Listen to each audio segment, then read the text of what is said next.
one car built in Great Britain that is, quite fairly, considered one of the most influential cars of the century. It's a surprisingly spacious little city car with a side-mounted engine. It's an icon of popular culture.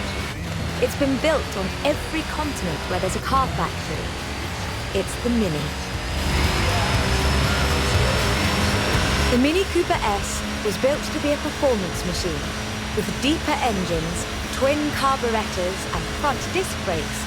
This scrappy little machine would go on to achieve more than 30 racing victories in the 1960s and 1970s.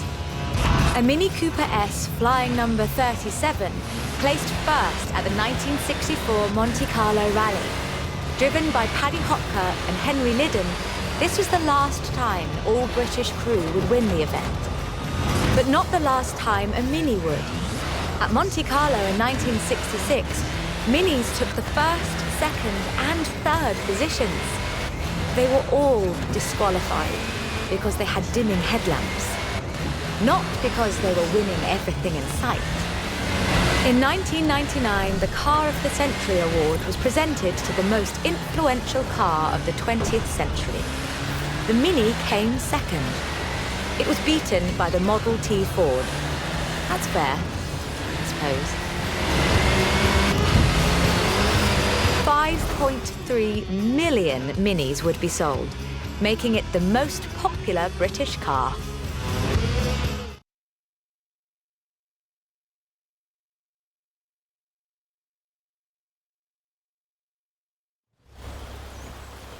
And then, in 2000, BMW resumed production of the Mini, breathing new life into the iconic marque. If the Mini of the 1960s had its sights set on the roads of Monte Carlo, the X-Rayed Countryman has its eyes on something a little tougher.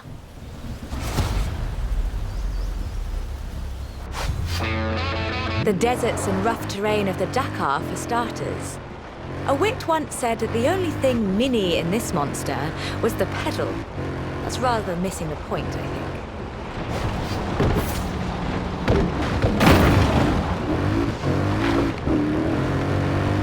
The X-Rayed Countryman is much, much bigger than the Mini Cooper. It has to be. A stage of the Dakar demands literally tons of gear. You could call it a tank. It does rather sound like one.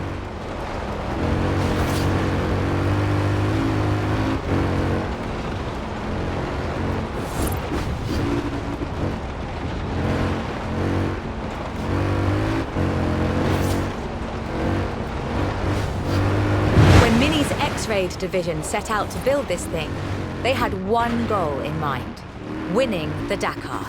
And they did, every year, from 2012 to 2015.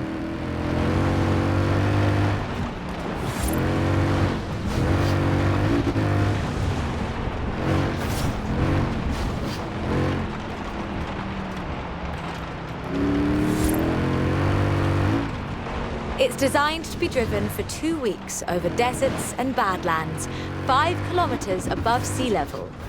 And it still handles like a hot hatch on a nice bit of dry airstrip.